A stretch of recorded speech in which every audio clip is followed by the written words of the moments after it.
Welcome back to Fuqua Sports as we recap our Week 9 slate of games. First, if we're new, we're using our college mod on Access Football 2024 with updated rosters and playbooks. 80 teams are competing in this simulation, just like in a proposed Super League with 10 teams in each division and teams playing all their division foes once. Here's the division alignment that we're using, and you can view the entire pitch deck that discusses the exact divisions of the Super League by clicking on the link in the description down below, which is also the same link at the bottom of this graphic. 24 teams will make the playoffs, with the 8 division winners getting first round byes. More on that later. But without further ado, here are the scores from Week 9. 3 undefeated teams went down, along with another team in the top 5. Second-ranked Florida State got upset by UCF. The game wasn't all that close, with the Knights having a 2-score lead for much of the game before a Florida State touchdown with negligible time left. The Seminoles loss makes it 2 straight weeks that a team ranked second place lost. In the circuit flex, Boise State only needed to beat Tulane to win the division due to tiebreakers and the big gap between them and their division foes. Sadly, they couldn't get the job done on the road, and now they only have a 1-game lead over Tulane. Iowa was another undefeated team to lose. No shame there though, as they lost to 14th ranked Kansas State in Manhattan. That's always a tough place to play. But a big one happened in their main event. Alabama, already with 2 losses and the backs against the wall, hosted Georgia and made a statement to all the teams around the league. Alabama led the game 27-20, with Georgia driving late in the 4th quarter, but holding penalties made it 3rd and 33, and Alabama forced the game, clinching safety. Elsewhere, Cincinnati got their first division win of the season by beating Northwestern. Penn State survived on the road against Virginia in overtime, and same with Oregon and their matchup on the road with UCLA. Here are the standings with only 3 weeks remaining for teams to increase their stocks.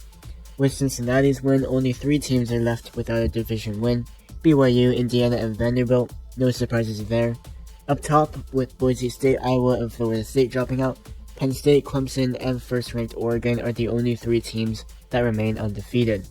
A look at the South Division and the logjam up top. Half of the division is tied for first place at 6-2. The scene is similar in the Great Plains and Midwest divisions, with half the teams within a game of each other for first place. It's going to be a tightly contested last 3 weeks of play, with every team continuing their second half season strides before the playoff bracket is revealed.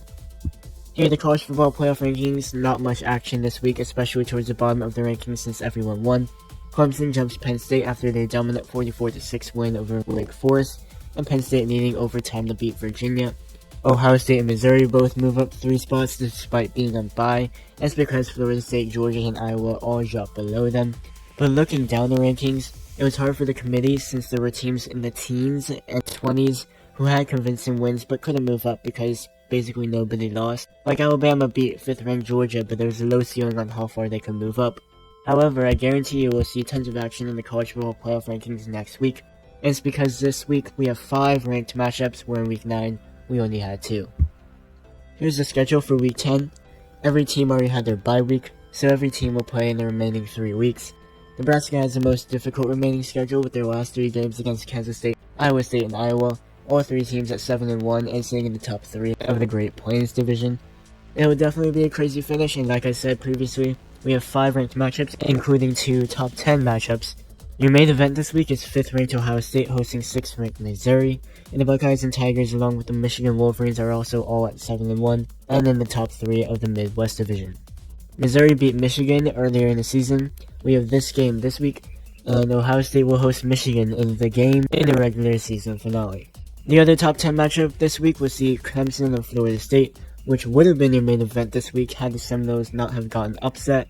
The teams were both sitting at 7-0 entering last week, going stride for stride with no leader in sight before UCF played spoiler. In your other top 25 matchups, we'll see Georgia again this week, as they look to rebound from their loss to Alabama when they host LSU. 16th-ranked Oklahoma State faces 17th-ranked Texas in a rematch of the 2023 Big 12 Championship game, and top-ranked Oregon hosts 19th-ranked Arizona. The Wildcats came off of a nice win over Washington State, which was shown on YouTube this past week.